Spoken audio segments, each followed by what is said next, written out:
Welcome back into episode number 10 of the One More K podcast, supported by Lecka Nutrition. My name is Marcus.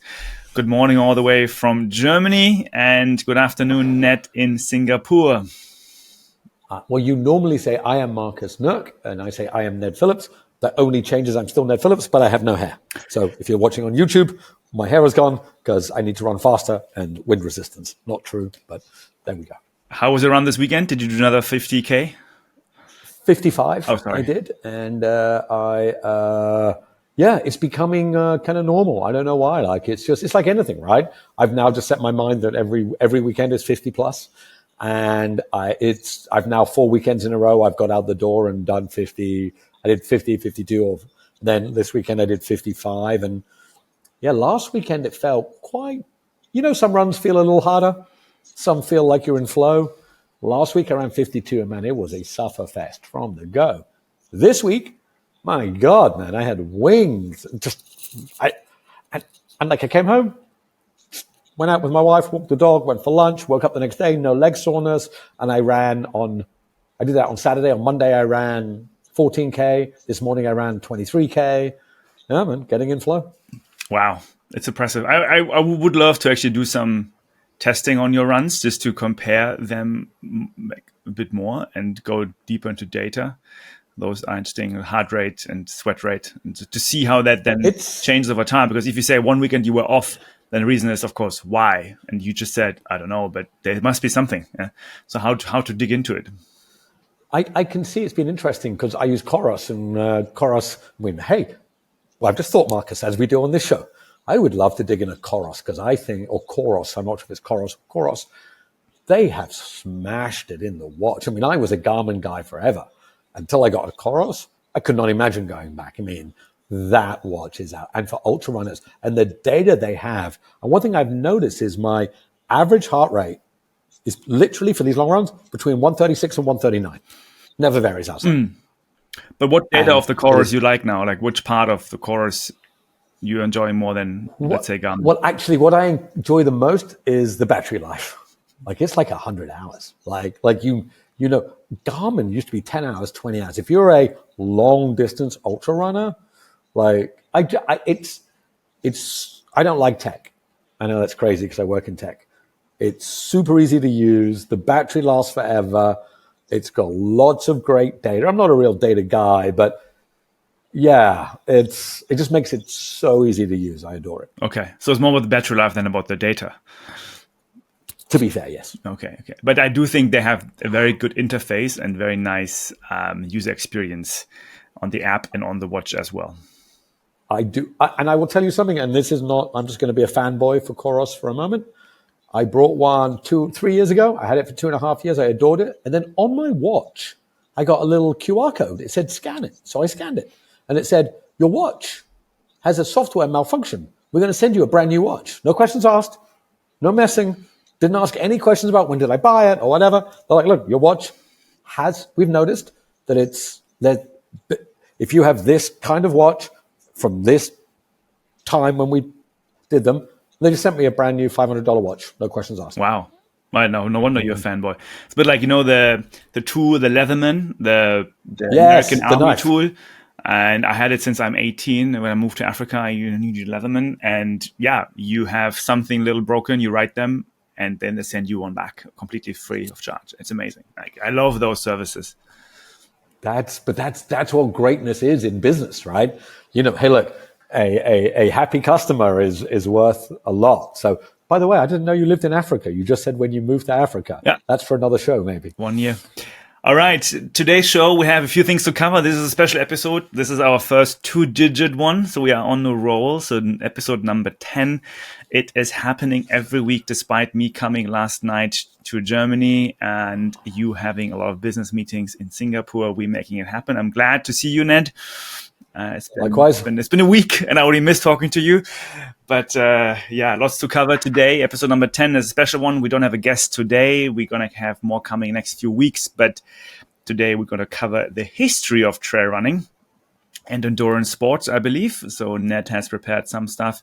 We'll talk more about the Lululemon event a bit. And then we have a few more stand-up things happening at the end. I'm excited about that one too.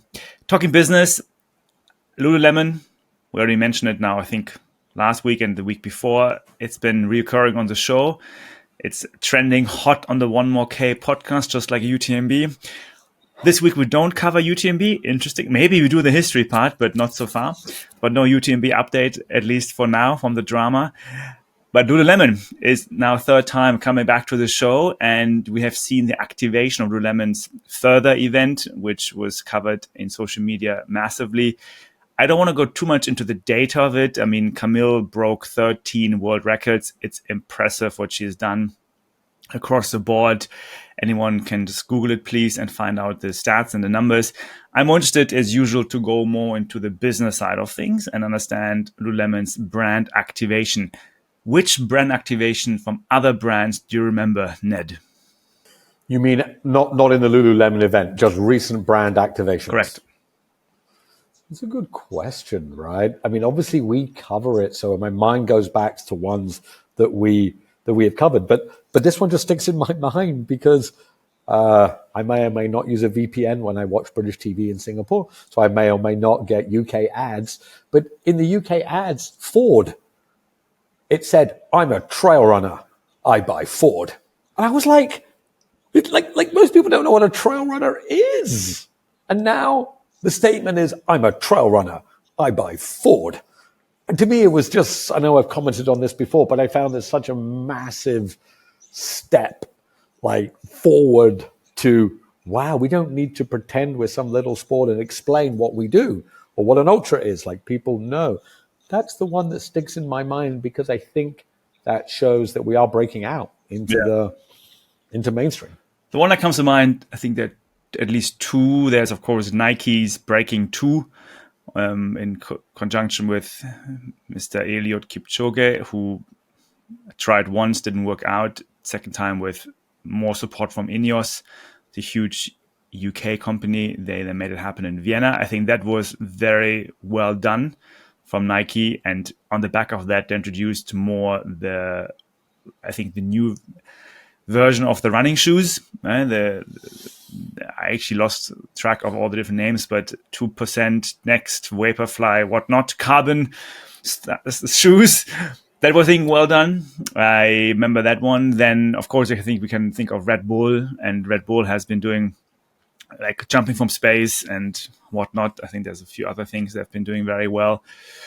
But also in the trail world, anything on the Hoka side recently? I haven't come across any larger brand activation there on Hoka. Coros, I think they are dominant. I think Hoka are just dominating. Like they grabbed it, right? I think we talked about I think it was 2 shows ago, I mentioned that Carl Meltzer, Speed Goat himself, if you're wearing Speed Goats, it is Carl Meltzer. He was in an airport and it were just Hokas, I'm not going to say everywhere, but there was a lot.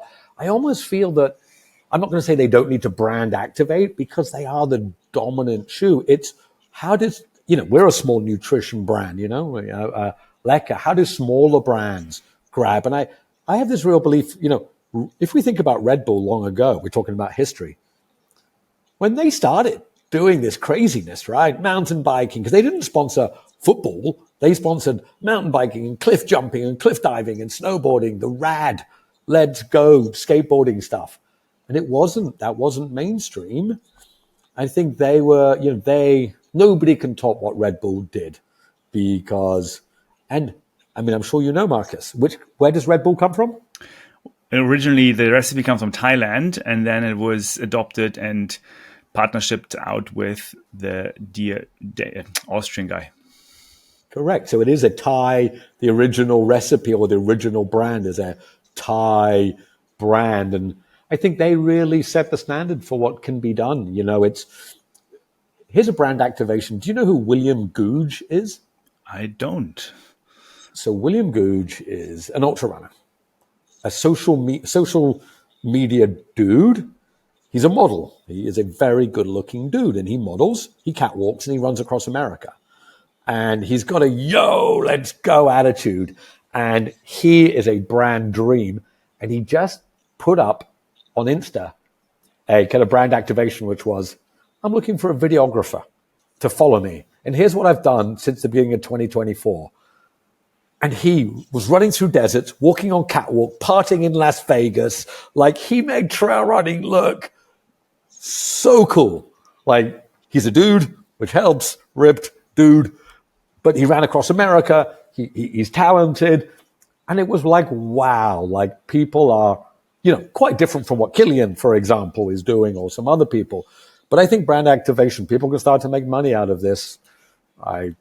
He was on Rich Roll podcast, and Rich said to him, "You're not doing this the typical way." He's like, F the typical way. Like, I'm doing my own stuff, and he's getting a lot of followers, a lot of brands. I think you mentioned a good point. I think those brand activations are really more about TikTok and Instagram, where the Nike and the Red Bull, they were more of the YouTube age, I feel. So long clip, Yes. long coverage, more documentary style.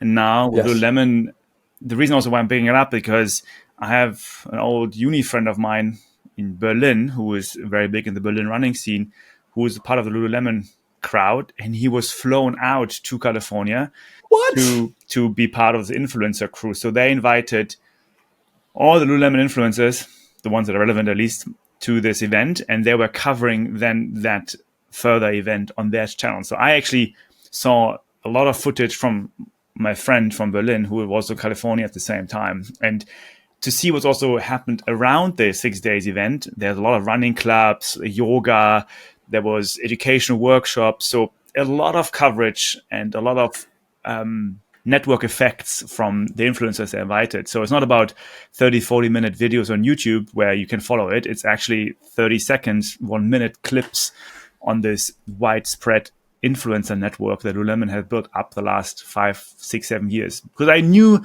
Lululemon was active in Singapore for the last 5, 6, 7 years. They have a big store there, they have a big footprint. And there are quite a few influencers already, and they're building up this very nicely influencer network who's now, they can leverage on top of to spread this massive event through the channels. Very smart. I find it very interesting how they did that. Absolutely. And look, they're transitioning because, from my perception, Lululemon was more of a women's brand, more kind of yoga, kind of active wear, but certainly not ultra. But they're clearly moved into it. And that's amazing. Like, I think I've said to a friend of mine who was doing some advertising for Decathlon. Decathlon have noted trail running as a top 5 sport over the next, 5 years, 10 years. And I was in the store in Singapore. We've talked about this. You said their shoes, you've heard they're pretty good. They had walls of gels, of backpacks, of squeezy flasks, of shoes. Like, it wasn't just one little corner. It was maybe not as big as football or whatever, but running and ultra and trail, Decathlon's going after it. No, for sure. For sure, 100%. I think there's a reason why Lululemon also went into trail running and not into, let's say, Ironman. I would argue, and this is, of course, now using labels, so pardon my ignorance, but the demographic and the style of people who are doing trail running is quite different to the ones who are doing Ironman. Just as a crazy example, just in this hour, there are other examples, but this is a very easy comparison because it's a similar endurance activity. The man who is doing trail running is a different man than who is doing Ironman. And I think the females, there's no doubt, they like Lululemon, but also I think I can see the influencers, the male influencers in the Lululemon world, they're probably more the open-minded, liberal, thoughtful man that cares about certain values that Lululemon represents as a brand. So I also find it interesting that they choose trail running and not other sports. But I can see that fit very well. Hey, look, great point. And, Iron Man, the head guy, we always give Iron Man a bit of crap, but he said trail running is the next Iron Man, which is like, oh, stop, don't come for us. We don't need you. But what Lululemon is, why would you go for Ironman, which is peaking in number of races, right? Trail running is clearly going up, right? So they're big. But I agree with you, right? Trail running, to me, it's like the skateboarding or the surfing of running, right? Look, I wear my running shirt, right? I'm not wearing this in Ironman, right? Now, and you feel it. And we're going to talk about the history today. Ultra is meant to be more soulful. And this is the angst we feel as money comes in, as Lululemon comes in, as Ford, Decathlon. But that's great. Like, it's great that we're doing it. But you're right.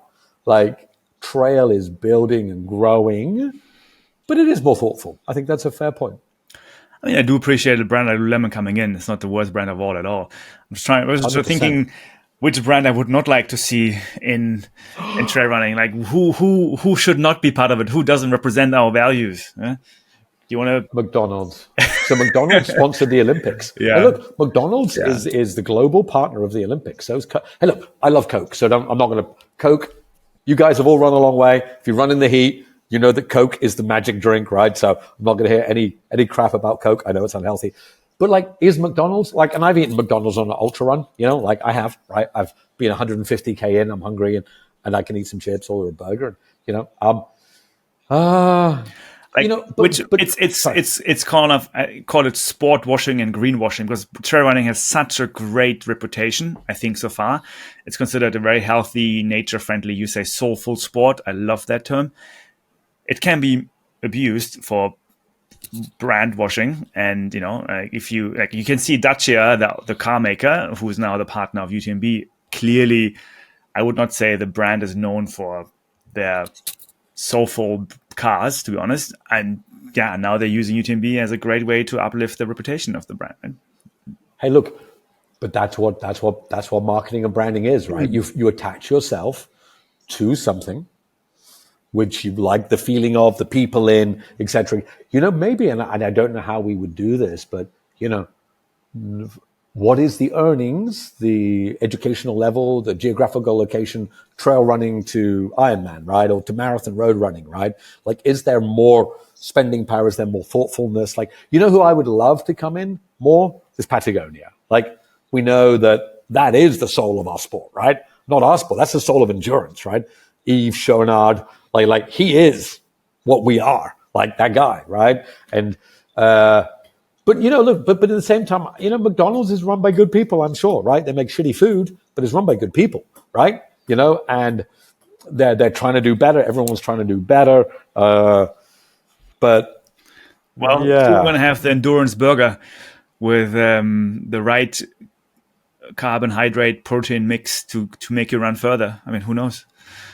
Look. If I was running and I saw the endurance burger, do you know what they should put in it? Beetroot. You know why? Beetroot makes you, and I know this because, again, being an ultra runner, more is always better. So beetroot's good for your red blood cells or whatever.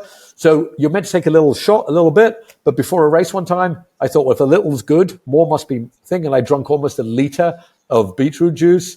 Holy crap, people, don't drink a liter of beetroot juice. It's not good for your, for anything. But a McDonald's endurance burger with a big slab of beetroot, I'd buy that. Yeah. Wow. Wonderful. All right. This is going back this is already going to the future. I'm very curious to again cover all this, and we'll cover it more. I feel like we are half rightly predicting the future here. Very good. So next part of this episode is the history part. So what happens now is I'm going to hand over my host role to Mr. Ned. And I can only say that I love history. I was having a history major in high school, and I've been digging in history all my life.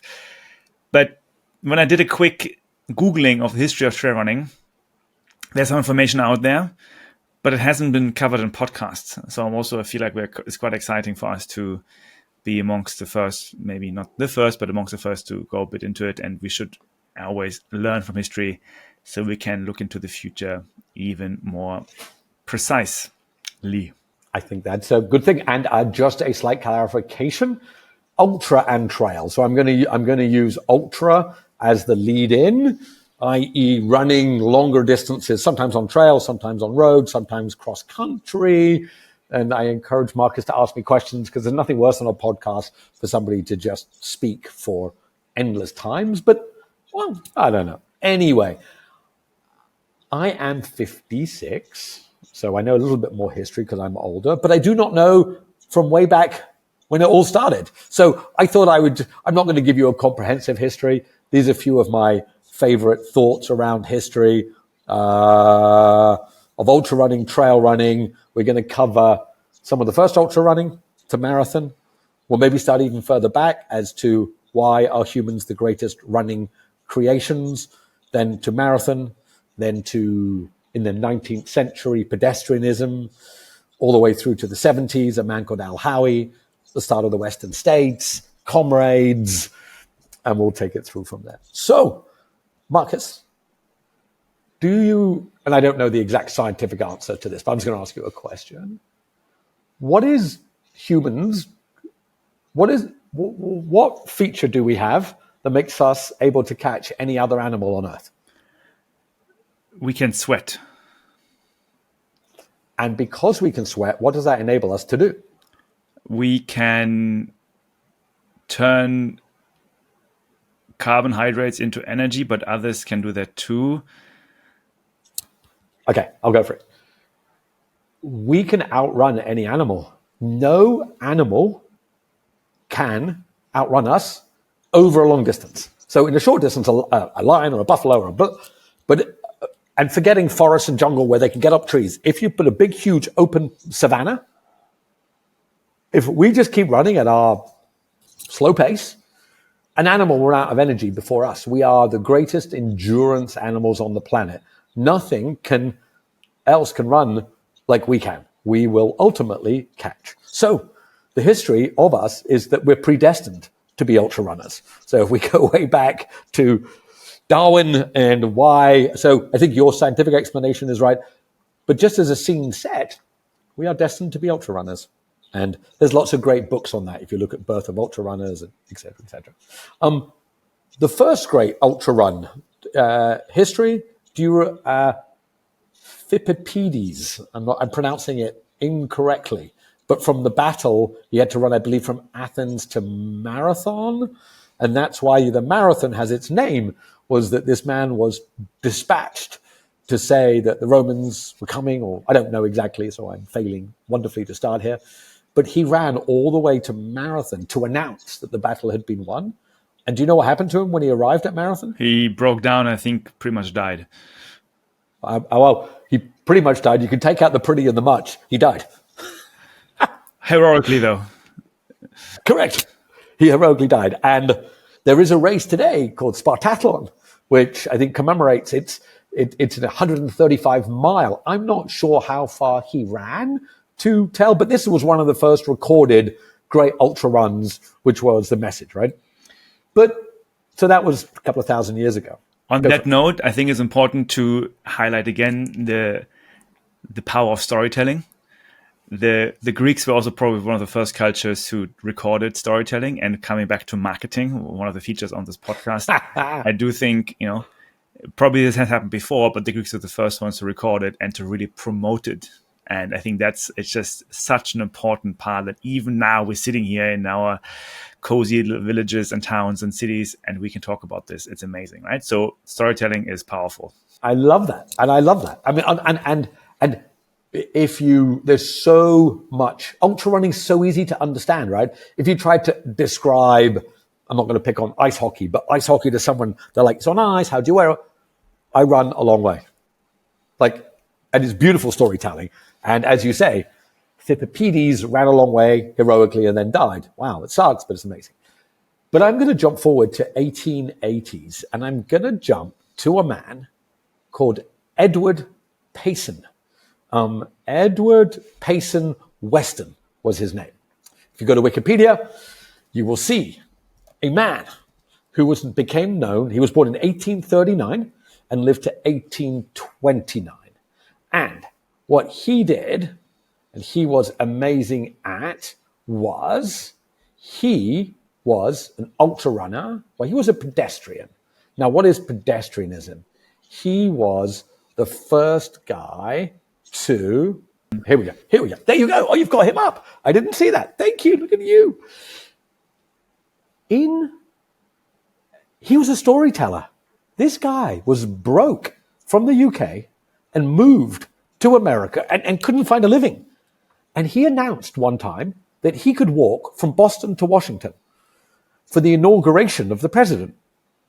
And he said he could walk, I believe, in 4 or 5 days. He arrived half a day late. But the president, I think it was, not sure who it was, said to him, wow, in honor of that, I will give you a train ticket back to Boston. but he decided to walk back.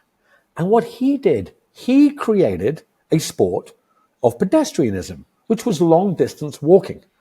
And he decided to make money from it. And he created, so in 1880s in America, Marcus, have you been to Madison Square Gardens? I have. I'm sure you know of it. You've been? Yes. The great sports arena, which does basketball and everything.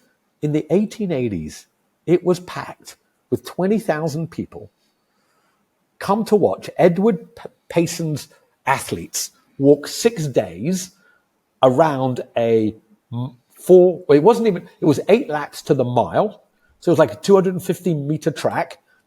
And 20,000 people would come and gamble and bet and get drunk. And you have to read the stories. People would throw stuff at the runners. They would try to trip them up. It was gambling.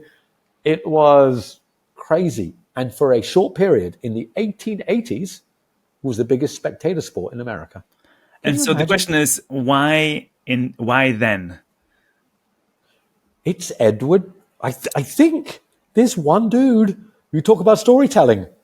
He was the marketing genius. He was the social media influencer. He created this ability. And I think he created 6-day racing. Marcus, do you know why it's only 6 days? Why is it 6 days? Why do you think? Because on the 7th day, you go to church and you rest. That is exactly correct. That is exactly what it was. So you don't walk on a Sunday. You 6-day racing. And you know what, Camille? Look, we were just talking about Lululemon, activation further, 6-day racing, history. It's because, and I'm not religious, but back in the day, in 1880s, you don't walk on a Sunday. This guy created walks across America. And he sold newspapers. He created newspapers around it. You know, it's a fascinating time. Digging into it, also reading about that he did this major long walk of 478 miles, which was that 6-day walk. It was part of a bet he took.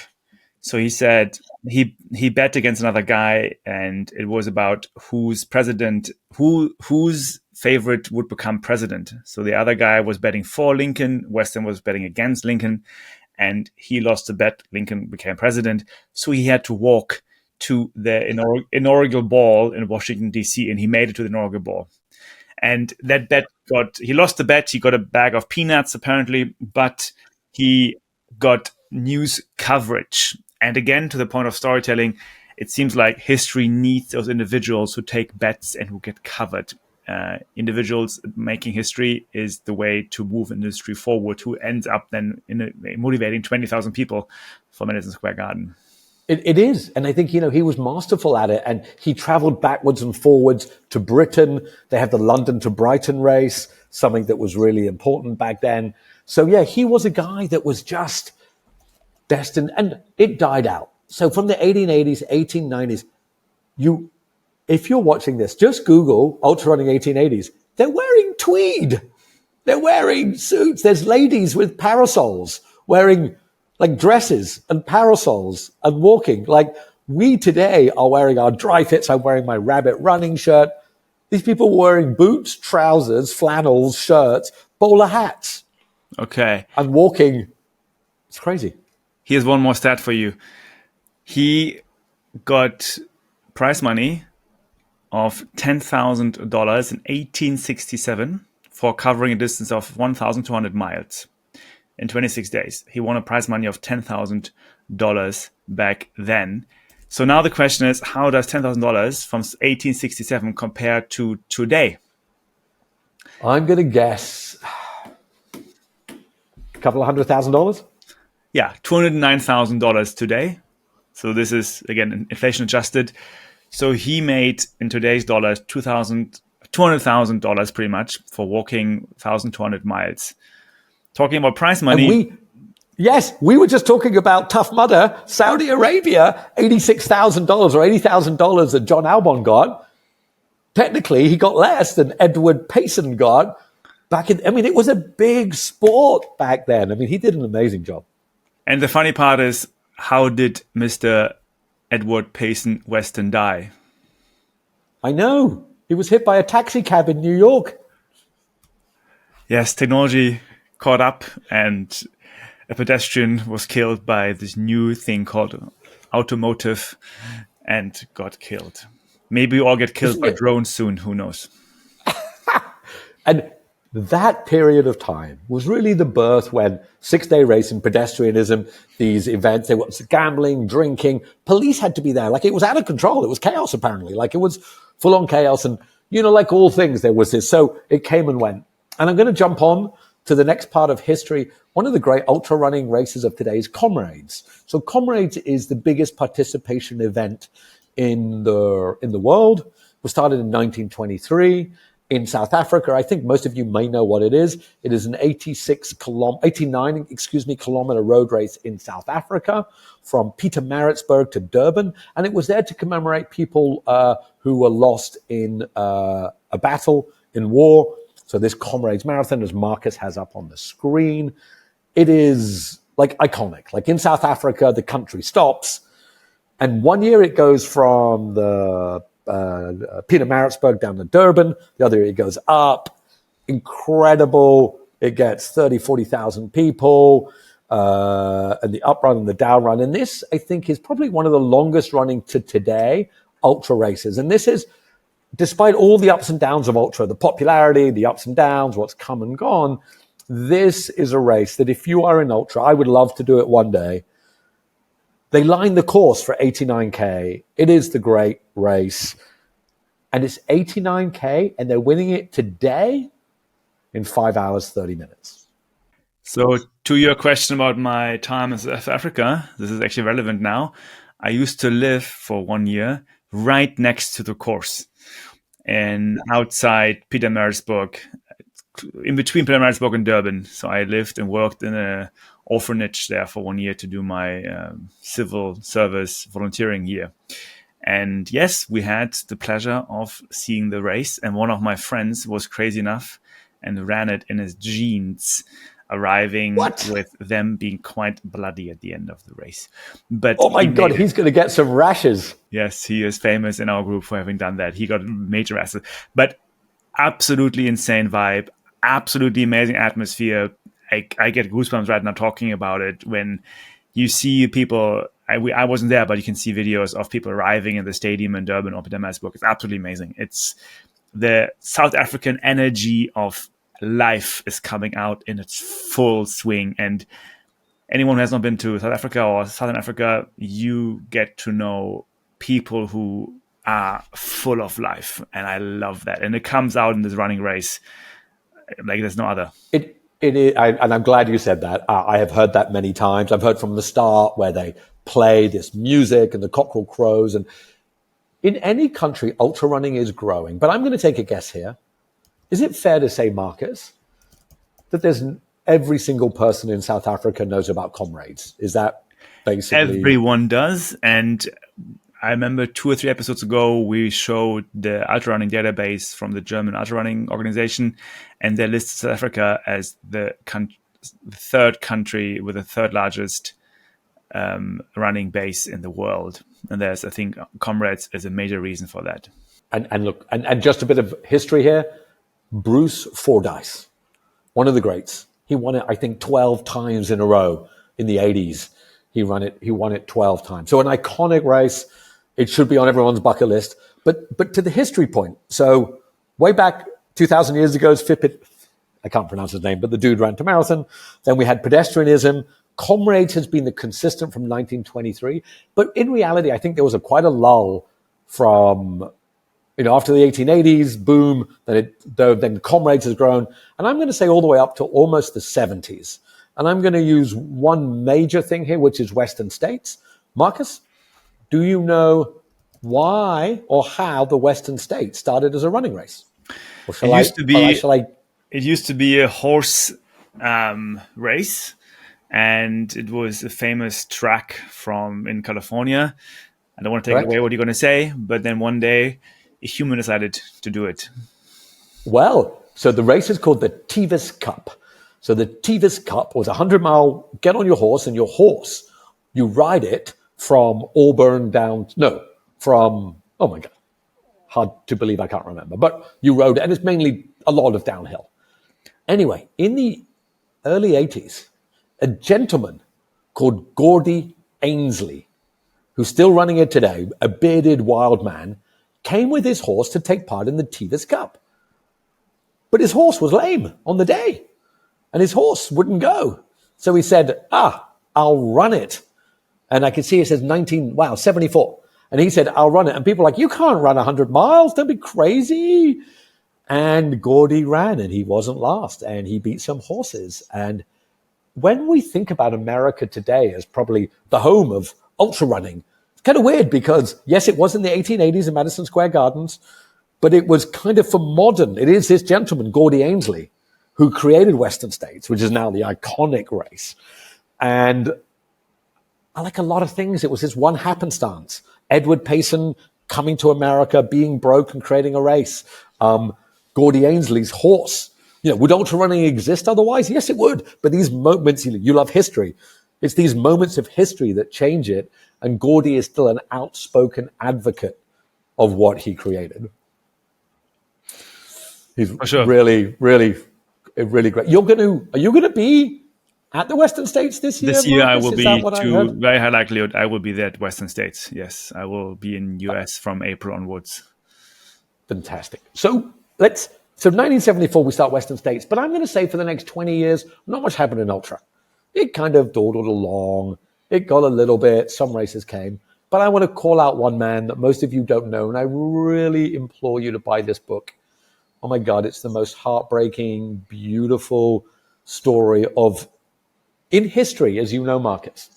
Some people are always remembered, and some people are sadly forgotten. Google this. In Search of Al Howie. A-L, and his surname is Howie. H-O-W-I-E. In Search of Al Howie. Al Howie was a Scotsman who moved to Canada in the 70s and 80s. A troubled man. I don't want to pretend. Bit of an alcoholic, ran on beer, broke. He's nobody's role model. This guy set more ultra running records. This guy ran across Canada. This is a beautiful story of one of the truly forgotten legends of our sport. A wild man. He would run, because he didn't have any money, he lived in Canada, he would run to the start of 1,000-kilometer races in America by running 2,000 kilometers there, because he didn't have the bus fare, and he got sponsored by a beer company, so he drank 12 beers a day to keep him going. Like, this dude was, and again, I'm not suggesting we drink 12 beers, but in a funny kind of way, he was setting records before possibly the greatest man. And here's another step in ultra running history, Janos Kouros. Janos Kouros, before Alexander, let's stay with Janos Kouros. Janos Kouros is a Greek-Australian ultra running legend who for a long time had records all the way from 100 miles to 1,000 miles, 6 days, 500 miles, to setting unbelievable records time and time again. You'll see now, he had some of the most amazing. A lot of them have gone now because of a gentleman called Alexander Sorokin, who is now breaking them. But the one heartbreak for Janos Kouros is this, I think. And this is where we're going to come up to modern day. Marcus, we talk about money a lot, right? We talk about the business of ultra. But Janos Kouros, one of the greats, there was no money. In the 70s, in the 80s, and even the 90s, when people were winning races, they had to have full-time jobs. So Scott Jurek, who won the Western States 7 times in a row. What do you get if you finish Western States? Marcus, do you know? I would argue, I don't know, but I would argue a few $1,000s. No. What does everybody get if they finish under the cutoff? The belt. Correct. You get a belt buckle. Belt buckle. Mm. That's what the winner used to get as well. No money. A belt buckle. Literally a belt buckle. That's all. So you had to find other ways. So the history of ultra, I think, coming up to today, is we are entering this incredible new phase where it's become a sport. I'm going to say back like 1880s, where you could make maybe not $200,000 like Edward Payson, but you can make money doing it. Ultra running is coming back to a place where all of our history, all of our growth is come to today. Marcus, you were Let going to say me something. flip this on its head a bit and challenge you on this point, because now I've been listening to you and I'm reflecting on it. Is the sport coming back because of external reasons, or is it coming back because we have different people in the sport right now, back then, who know how to use marketing and storytelling to make it an industry? If I listen to you to the 1880s stories or 1860s, seems to be some individuals who are crazy enough to make it very public, make public bets, win a lot of prize money, and they seem to have inspired huge crowds. Maybe in the 1980s, what you just mentioned, they didn't make much money because they weren't crazy enough to go public and they didn't care about it either. Maybe right now we do see a new rise of ultra runners who are using social media in this case, technology basically, to be crazy enough, make big bets, be public, make money. Because is it driven by individuals or is it driven by the crowd? Something we cannot answer. That's more philosophical. But my personal belief is it's driven by individuals. History is driven by individuals.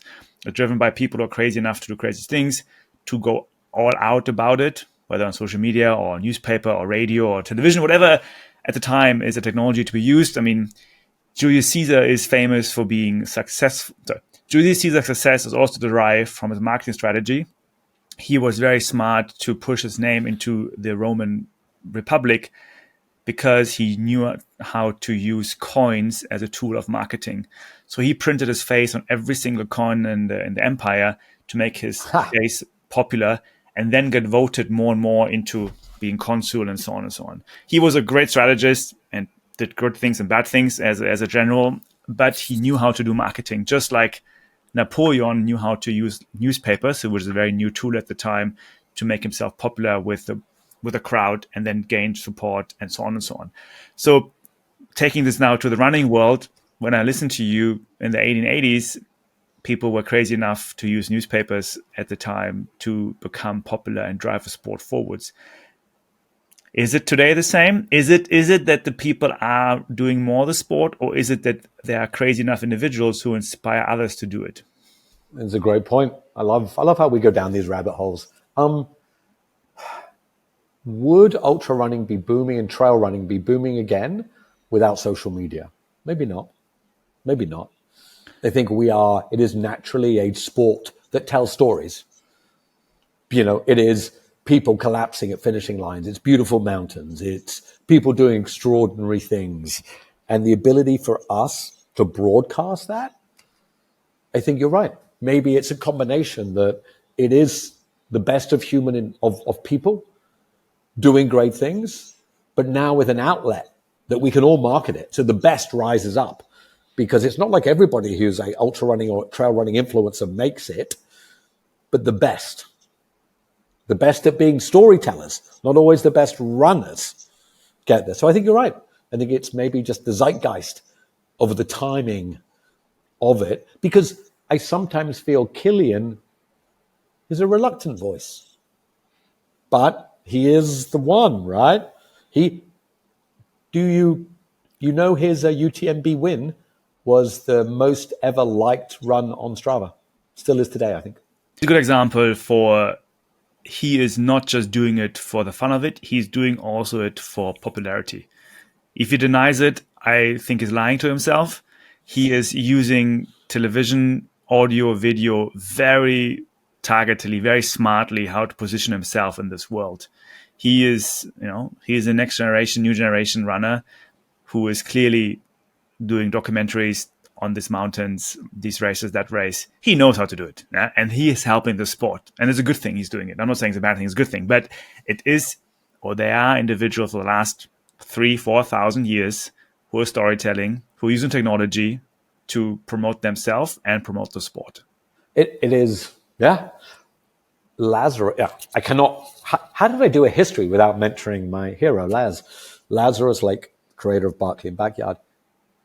He took some heat for promoting He does a lot of documentaries. He's happy to do podcasts. He's happy to do documentaries. And he said this, I encourage people to get out. And what's the greatest danger to our world is that we're messing up our planet, right? And if people go into nature and don't appreciate it, that's crazy. So we want more people ultra running. Is more people ultra running good? Yes. So Laz says it's my duty to tell the story. Because today, ultra creates better people, better for the planet, better, I wonder how many world, I don't want to get too political here, but let's just say it. I wonder how many world political crazy leaders doing silly things today are ultra runners. I'm going to guess not many, because when you're an ultra runner, you're normally a good dude or good dudess. So I think the more we get out, the more stories we tell, the better for the world. So I'm making, I don't know, is that fair, Marcus, or am I just presupposing things?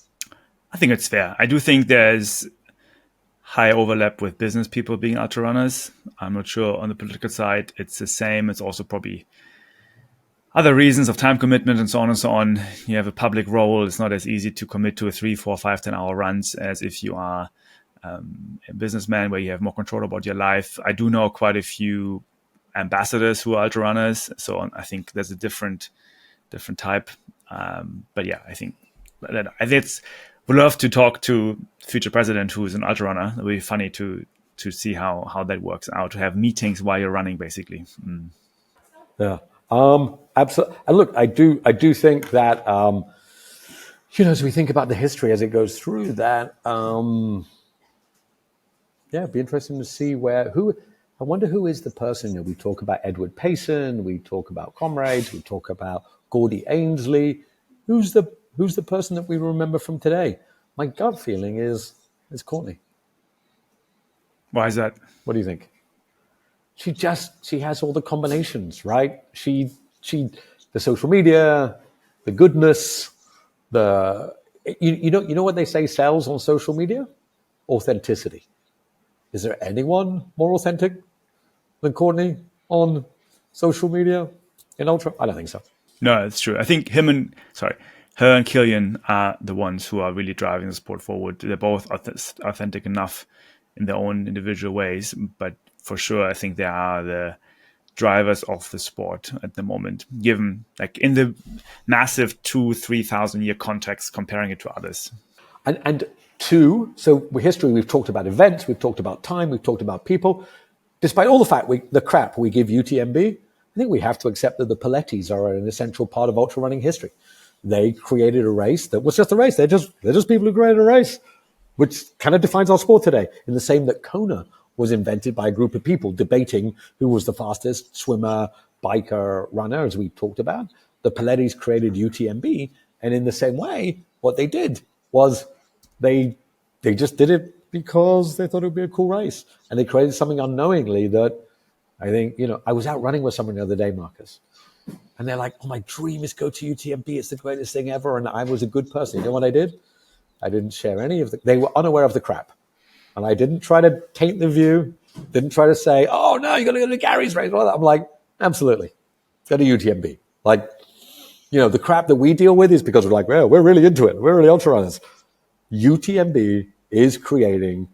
So as a race, Western States, UTMB, comrades, these races are creating that drive for people. Will ultra running fad die out? Are we in a 10-year cycle when it will die out or not? No, again, I think my point was earlier also to be succinct about technology, because I think that really drives this. And we've seen now 10, 15 years of rise of ultra running because of social media technology coming out. And we should look into what is about to happen to technology in the next cycle of 10, 15 years, and how will that again impact ultra running. And I think we already talked about it. The live streaming aspect is going to increase. And so we're going to see more suffering, more pain caves. We're going to see more heroic stories happening live in front of us, pretty much with screens, and of course then with AR and VR coming in with goggles on our faces where we can really see what's happening. So we will see new athletes emerging who are really good at bringing out that suffering in those heroic stories in live streams. And it might not be a Courtney, because maybe Courtney only works on the current social media. But we will see new athletes who will really embrace this new technology and will drive it forward. So I think that is, for me, the big bet, how history will take its course, and has been and is going to. Your idea before was fantastic. Do you remember we were talking about ultra running teams? Can you imagine? So live streaming, I totally agree, right? So we talked about the history. We're at a place today. We're going to the future. You pick a team, you have live streams, and we had the glasses. You can see all their data. And then you have boosts. You have to keep your heart rate like 80% of max, and you can give your team a boost. The guy can have an extra 5 beats per minute. Otherwise he gets stopped, and we can boost, and you can give them more carbohydrates and take away fluids. And can you imagine live streaming, and you can interact with the runners and allow them to go up and down? And yeah, man, I mean, there's all that cool, only works cool if you have individuals who are, again, I think it's very important for me to make the point that it's only is happening and is interesting and is exciting if there are individuals who are embracing all this and making it happen. Of course. Right? Yes. It's about that crazy mind in that case, or crazy is a funny term, but that the fit between human and technology to make it work. And did you see the speed project like that? The site got that. I like this word. Like, that's the cutting edge. That's it. Like, LA to Vegas, no route, no nothing, go. And if you see the presenter, like, it is Red Bull. It is cool. We're breaking rules. There's no course. We're rebels. Like, and they went hard on social media. They did a damn good job. And the way social media works. Have you seen this guy who's running the length of Africa? He's called the hardest guy. And like, he gets 100,000 likes and views. And he's this dude running, and I think you can create these self-described adventures. And you're right. All the way from Natalie Dow here, who is creating her Project 1000. So self-described projects, crazy projects, backyard. Yeah, like, I think the combination of everything, the right person. And I feel it. Like, Yanis Kouros didn't have the right media and technology, but also, and I hope, Yanis, you're not listening. Like, he didn't strike me as the friendliest, warmest guy, and I think that's been said many times. And he's not the guy. He wouldn't be at the right part. Whereas we look at Eliud Kipchoge, and you mentioned that breaking 2. I mean, that was beautifully done. He's a beautiful human. It was amazingly done. You could not help. So you're right. History has brought us to a place where great runners can really achieve their greatness and let everybody see it. And I'm glad we are where we are today. They're all content creators, end of the day, whether it's via social media or newspaper, coins, or in old Greek times, mythologies. It's all about content creation and finding the right content. That's really has always been in history the key feature of this.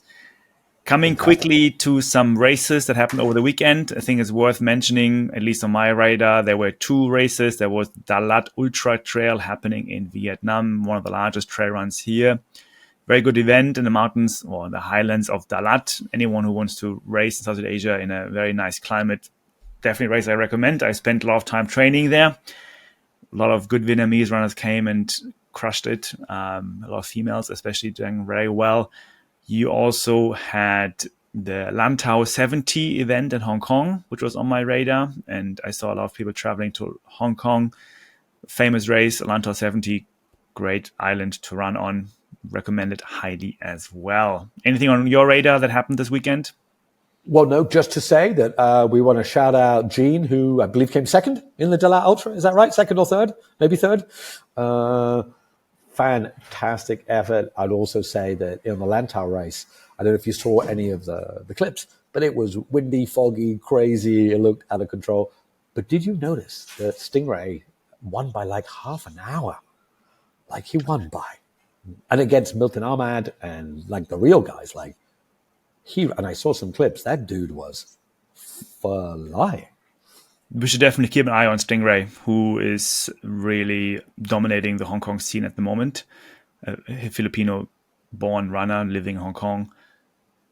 He will be part of the show, I think. He will mention at least many more times this year, hopefully. He is strong runner coming out of this region. Can he win CCC, OCC, UTMB, anything? He's not there yet, is he? Top 10? Yeah, I think top 10. Yeah, top 10. Yeah. How hard did came second on overall, first female, of course, but second overall in Dalat, 112 kilometers. So it was Nyon Chong coming first, 112 kilometers. Second was Hao Ha, and then third was, as you said, Jean, our French friend in Vietnam. And not only our friend, but a Lecka athlete. One other race I want to mention, Natalie Dow, who does these loop races in Malaysia. She has raced 10 ultras over the last couple of years. Marcus, how many do you think she's won out of 10? It's 10. That is right. And not meant to talk about ladies' ages, but Natalie is over 50. 10 out of 10. And on more than one occasion, she's won outright. This time, she came second by 12 minutes to the Malaysian 100-kilometer record holder. Crushing. Incredible. Now, to be fair, it's not the deepest field in Malaysia. I don't want to be unkind to Malaysia. Oh, I got to tell you something else. So we covered the Saudi, and we had the Saudi race, the Tough Mudder, and we covered Eugene on MMTF. I am on one of the sports channels on my Singapore TV. A show comes up called Outdoor Sports. It's just a 15-minute show to cover all outdoor sports, trail running, adventure racing, running, etc., etc. And on the show, they only covered 2 events this week. The Saudi Tough Mudder and the MMTF. Literally. And I'm like, what? And I didn't see Eugene, but Amy Kaur, if you know Amy from Singapore, she's one of the people here. And then they covered John Albon, and John Albon was great. John Albon was like, the guy was like, why are you in Saudi? And he was like, I think he'd been told to say, it's beautiful. I came for the money. It's beautiful. Came for the money. No BS, man. He's there to take his 80K home. And but they were the 2 events that I saw. So we're ahead of the pack, man. Us first, TV second. Drinking our own Kool-Aid. That's always good. Every day. All right, Nat, let's wrap it up. I'm handing it over back to you for the drop of episode number 10. Today, it's not stand-up comedy, but a stand-up drop. Go ahead. Nothing like a little bit of pressure. So here's the sad reality. I forgot. So I'm not going to tell you guys any lies or anything. I normally get it all done. I did not. So I'm going to lead it in with a little phrase. Then I'm going to just riff off that. If you're old, you will know who Hunter S. Thompson is. He was what's called a gonzo journalist. He wrote a very famous book called Fear and Loathing in Las Vegas, which was turned into a movie with Johnny Depp. It's kind of wild. He may or may not have taken some acid when he wrote this book. In fact, he did because he wrote about it. I'm not telling anybody to do that, but you can have hallucinations in ultra races. Anyway, he had a phrase, and I'm going to just apply it to some thoughts. So this is one of his most famous quotes. Life should not be a journey to the grave with the intention of arriving safely in a pretty and well-preserved body, but rather to skid in broadside in a cloud of smoke, thoroughly used up, totally worn out, and loudly proclaiming, wow, what a ride. When you're doing an ultra, don't take the safe path. Don't take the path to try to finish. If you think about an ultra as I'm going to say your life, but an event, an adventure, absolutely go at it. The idea that you might fail is the point. This is one of the greatest points of doing ultra, that you end up in failure, that you don't reach the finish line. Because as the great Lazarus Lake says, how do you find your limit if you finish? Because if you finished, you didn't truly find your limit. And in that depth, in that incredibly hard bit, when you are, and I'm going to maybe, you said it's going to be stand-up comedy, so I don't know if this is comedy, but I'm going to tell you. I have once not finished a race. It was at the 80K of the Mackelhouse Trail of the Trail Walker, and they pulled the pin. It hurt, I was slow, they gave up. And for many months, it bothered my mind. I wish I'd thought about Hunter S. Thompson there. But what might make you smile is a couple of years ago, I did a 213-kilometer race in Singapore. And I ran for 37 hours through the streets of Singapore. And with about 40 kilometers to go, just like your friend who had jeans on and had rashes, I had run out of Vaseline. I had some pretty severe rashes in the rather private areas, and I couldn't keep anything down. And I was like, that's it. I think I am done. And I walked into a garage and I brought 2 items. I brought a pint of milk because for some reason my brain wanted milk. And I said, do you have Vaseline? And they said, we do not, sir. Pretty strange in Singapore for a foreigner at 2 a.m. to be asking for Vaseline. And they said, but we have talcum powder, sir. Maybe you can avail yourself of the talcum powder. So I brought a pint of milk, or a liter of milk, and some talcum powder. And I went outside, sat on the road quite forlornly. For some reason, I decided to drink the entire liter of milk in one go. And then I took the entire contents of the talcum powder and poured it down my shorts. I then proceeded to vomit the entire milk contents from my stomach all over myself. And I was lying on the road, half asleep, half awake, covered in talc and vomit. And somebody walked past and asked me, are you okay? And while the answer is not really, the answer was yes. Because, as Hunter S. Thompson says, you must proclaim what a ride. It should not be easy, and you should do it with all of your effort. So, here's my drop of wisdom. Grab the milk, grab the talcum powder, don't give up. And if at any point you do fail, make sure you've given your all. Thank you, Ned. Thanks for episode number 10. Thanks for listening, everyone. We appreciate your input and your feedback as usual. Subscribe to our newsletter. Follow us on Instagram, on Twitter. As we said, episode technology is everything. We are creating content in our own ways. Please be part of our journey. And thanks for listening. See you next week. Take care, people. See you next week.